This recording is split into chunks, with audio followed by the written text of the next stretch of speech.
Innal hamdalillah nahmaduhu wa nasta'inuhu wa nastaghfiruh wa na'udzu billahi min shururi anfusina wa min sayyiati a'malina. Man yahdihillahu fala mudilla lah wa man yudlil fala hadiya lah. Wa ashhadu an la ilaha illallah wahdahu la syarika lah.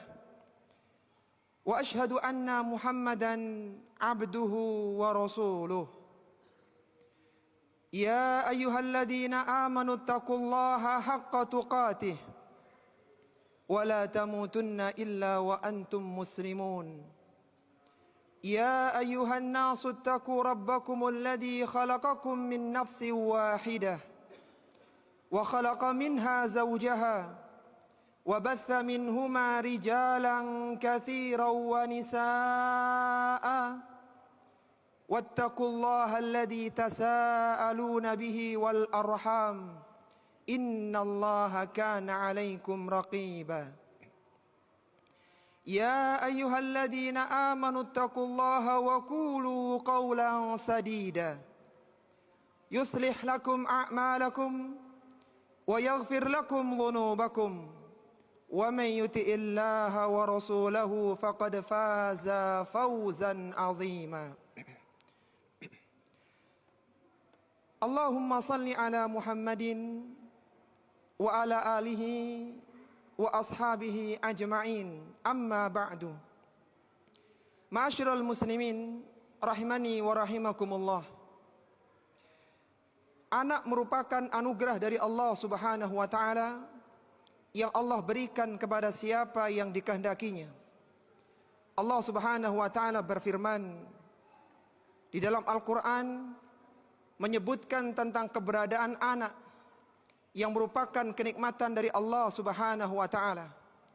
Allah Subhanahu wa taala menyatakan yakhluqu ma yasha yahabu liman yasha'u inathan wa yahabu liman yasha'u dzukur. Kata Allah Subhanahu wa taala, Allah Subhanahu wa taala menciptakan apa yang dikehendakinya, menganugerahkan anak perempuan kepada siapa yang dikehendakinya, dan menganugerahkan anak laki-laki kepada siapa yang dikehendakinya. Hubungan antara orang tua dengan anaknya adalah hubungan yang kuat, yang dari hubungan itu menuntut adanya hak dan kewajiban. Anak dinasabkan kepada kedua orang tuanya, anak dinasabkan kepada orang tuanya, dan orang tua bertanggung jawab untuk menafkahi anak-anaknya. Karena demikian besarnya hubungan antara orang tua dengan anak, Allah Subhanahu wa taala menjadikan salah satu sumpah di dalam Al-Qur'an. Allah Subhanahu wa taala berfirman di surat Al-Balad pada ayat yang ketiga, Allah menyatakan wa walidi wa ma walad, demi bapak dan anaknya. Para ulama-ulama tafsir mereka menyebutkan beberapa tafsiran tentang makna wa walidi wa ma walad. Sumpah Allah Subhanahu wa taala dalam surat Al-Balad yang ketiga itu. Di antara mereka menyatakan yang dimaksud dengan bapak dan anak adalah Nabi Adam alaihissalatu wassalam dan anak keturunannya. Ini adalah pendapatnya Al-Hasan Al-Basri, pendapatnya Mujahid, pendapatnya Ad-Dhahak, dan Qatadah rahimahumullahu ta'ala.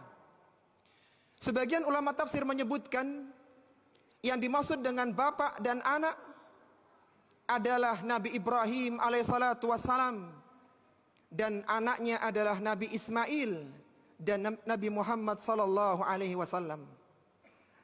Sebagian ulama tafsir menyebutkan yang dimaksud dengan bapak dan anak dalam ayat yang mulia itu adalah putra-putra Nabi Ibrahim yang menjadi nabi, sedangkan anak adalah keturunan mereka. Ini adalah pendapatnya Abu Imran Al-Juni rahimahumullah ta'ala. Dan Az-Zajjaj rahimahullah ta'ala menyebutkan bahwa bapak dan anak yang dimaksudkan dalam ayat yang mulia ini mencakup umum hubungan antara bapak dengan anak. Kalau ada suami yang berpisah dari istrinya, maka istri menjadi mantan bagi suaminya, dan tidak ada mantan anak dari orang tuanya. Ma'asyiral muslimin rahimani wa rahimakumullah. Selain menjadi kenikmatan, kehadiran anak juga merupakan ujian bagi orang tuanya. Allah Subhanahu wa taala berfirman, "Innama amwalukum wa auladukum fitnah, wallahu indahu ajrun azim." Kata Allah Subhanahu wa taala, sesungguhnya harta dan anak-anak kalian adalah fitnah, adalah ujian bagi kalian, dan di sisi Allah Subhanahu wa taala terdapat pahala yang besar. Terkadang orang tua melakukan perkara yang haram demi anaknya. Terkadang orang tua meninggalkan ketaatan kepada Allah Subhanahu wa taala demi anaknya. Anak terkadang membuat orang tua menjadi takut. Anak terkadang membuat orang tua khawatir. Bahkan sebagian anak menjadikan orang tuanya bersedih. Sebagaimana Rasulullah sallallahu alaihi wasallam bersabda, "Innal walada mabkhalatun majhanatun majhalatun mahzanatun." Kata Nabi sallallahu alaihi wasallam, sesungguhnya anak adalah penyebab orang tua menjadi bakhil, menjadi pelit, menjadi kikir, menjadikan orang tua merasa ketakutan, menjadikan orang tua jahil, dan sebagian menjadikan orang tuanya bersedih. Jangan sampai kesibukan dalam membesarkan anak-anak menjadikan seorang lupa dalam ibadah kepada Allah Subhanahu wa taala. Barang siapa yang kesibukan membesarkan anak-anaknya menjadikan dia lupa dalam melakukan ketaatan kepada Allah Subhanahu wa taala, menjadikan dia lupa mengingat Allah Subhanahu wa taala, maka dia akan menjadi orang yang merugi pada hari kiamat. Allah Subhanahu wa taala berfirman, "Ya ayyuhalladzina amanu la tulhikum amwalukum wala auladukum an dzikrillah wa man yaf'al dzalika faulaika humul khasirun." Kata Allah Subhanahu wa taala, wahai orang-orang yang beriman, janganlah kesibukan dalam mencari harta dan membesarkan anak-anak kalian menjadikan kalian lupa dari mengingat Allah Subhanahu wa taala. Barang siapa yang melakukan demikian, maka mereka itulah orang-orang yang merugi pada hari kiamat. Sebagian anak menjadi musuh bagi orang tuanya. Mereka menghalangi orang tuanya melakukan ketaatan kepada Allah Subhanahu wa taala. Bahkan sebagian dari mereka durhaka, menentang kepada orang tuanya, baik dalam masalah agama maupun di dalam masalah dunia. Sehingga jangan sampai orang tua mengikuti semua keinginan anaknya yang bermaksiat kepada Allah Subhanahu wa taala. Allah Subhanahu wa taala mengingatkan orang-orang yang beriman, "Ya ayyuhalladzina amanu inna min azwajikum wa auladikum aduwwan lakum fahdharuhum."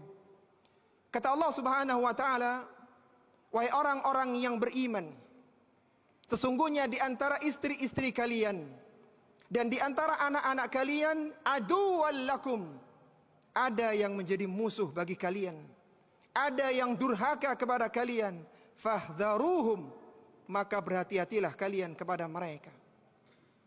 Pada hari kiamat, anak-anak yang dicintai akan ditinggalkan oleh orang tuanya.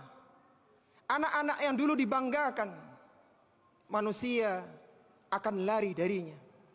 Allah Subhanahu wa taala menyebutkan dalam Al-Qur'an, "Yauma yafirrul mar'u min akhihi wa ummihi wa abihi wa sahibatihi wa banihi likulli imri'in yauma idzin sya'nu yughni."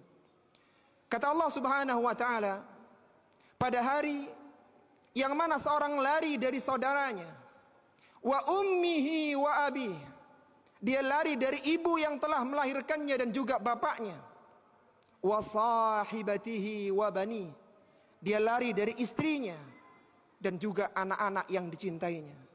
Likulli imri'in yauma idzin sya'nu yughni, karena hari itu semua sibuk dengan urusan masing-masing. Bahkan pada hari kiamat, ketika orang-orang kafir ditampakkan tempat duduk mereka di neraka, ditunjukkan siksaan yang pedih bagi mereka di neraka, maka orang-orang kafir berpikir, bagaimana kiranya anaknya bisa menjadi tebusan menggantikan posisi mereka di neraka. Allah Subhanahu wa taala menyebutkan dalam Al-Qur'an, yawaddul mujrimu law yaftadi min adabi yaumi idzim bibani. Pada hari orang-orang mujrim, orang-orang kafir berpikir, seandainya posisi mereka bisa ditebus bibanihi, dengan anak-anak mereka. Ini semua mengingatkan kepada kita para jemaah rahimani wa rahimakumullah, jangan sampai seorang muslim di dalam kehidupan dunia dia terfitnah dengan anaknya. Maka Allah Subhanahu wa taala memberikan pengarahan, menunjukkan bagaimana orang tua hendaknya bertanggung jawab kepada anak-anaknya.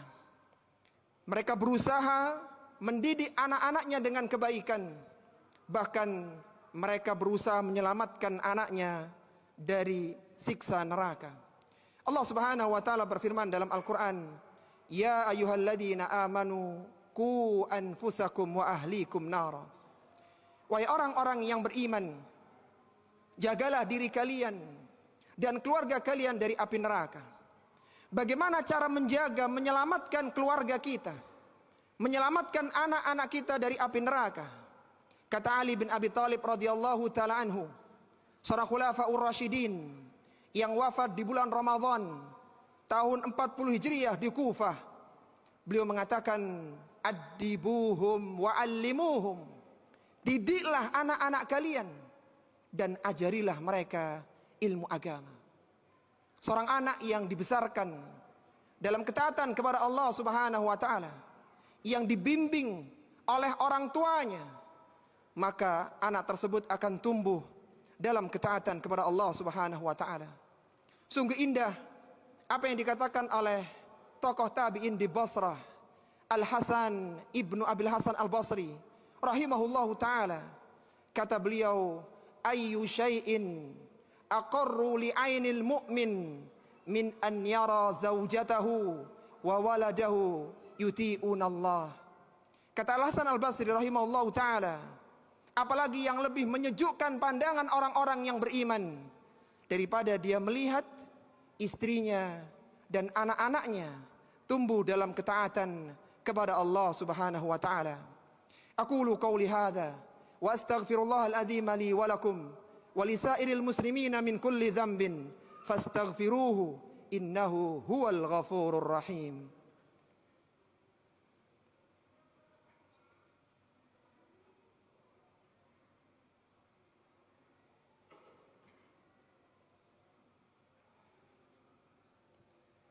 Alhamdulillahi wa kafa, wassalatu wassalamu ala nabiyil mustafa wa ala alihi wa ashabihi wa man iktafa, amma ba'du. Ma'asyiral muslimin rahimani wa rahimakumullah. Ketika kita telah mengetahui bahwasannya anak adalah ujian bagi seseorang, anak adalah tanggung jawab bagi seseorang, hendaknya seorang muslim berusaha untuk membesarkan, mendidik anak-anaknya dalam ketaatan. Tidak mengapa dia mengeluarkan banyak dana, dia mengeluarkan biaya yang besar untuk pendidikan anaknya, untuk kebaikan anak-anak yang dimilikinya, agar mereka tumbuh dalam ketaatan kepada Allah Subhanahu wa taala. Rasulullah sallallahu alaihi wasallam menyebutkan dalam hadisnya, inna auladakum min kasbikum. Sesungguhnya anak-anak kalian dari usaha kalian. Kalian tidak rugi dengan investasi kebaikan kepada anak-anak kalian. Jangan lupa di tengah-tengah doa kita, munajat kita kepada Allah Subhanahu wa taala, sisipkan doa-doa kebaikan untuk anak-anak kita. Karena doa orang tua kepada anaknya adalah doa yang mustajab, yang tidak ada keraguan padanya. Rasulullah sallallahu alaihi wasallam bersabda, "Thalathu da'awatin mustajabat, la syakka fihinna." Ada 3 doa yang mustajab, yang tidak diragukan akan kemustajabannya. Apa 3 doa yang mustajab itu? Da'watul mazlum. Yang pertama adalah doa orang yang terzalimi. Wa da'watul musafir. Doanya orang yang sedang safar. Wa da'watul walid ala waladihi. Dan doanya orang tua kepada anaknya. Semoga Allah Subhanahu wa taala menganugerahkan kepada kita anak-anak yang salih dan salihah. Anak-anak yang tumbuh dalam ketaatan kepada Allah Subhanahu wa taala. Semoga sebagaimana Allah Subhanahu wa taala telah mempertemukan kita dengan keluarga kita dan anak-anak kita di dunia, semoga Allah Subhanahu wa taala menyatukan kita semuanya di surga Firdaus al-A'la. Innallaha wa malaikatahu yusalluna 'alan nabi. Ya ayyuhalladzina amanu sallu 'alaihi wa sallimu taslima. Allahumma salli 'ala Muhammad wa 'ala ali Muhammad kama sallaita 'ala Ibrahim wa 'ala ali Ibrahim. Wa barik 'ala Muhammad wa 'ala ali Muhammad kama barakta 'ala Ibrahim wa 'ala ali Ibrahim fil 'alamin innaka Hamidum Majid. Allahumma ighfir lil muslimina wal muslimat wal mu'minina wal mu'minat al ahya'i minhum wal amwat innaka sami'un qaribun mujibud da'wat. Allahumma a'izzal Islam wal muslimin wa ahlikil kafarata wal mubtadi'ata wal musyrikin a'da'aka wa la a'da'ad din. Allahumma ansur man nasara ad-din wa akhdhul man khadala al muslimin. Allahumma inna nas'aluka al-huda wat-tuqa wal afafa wal ghina.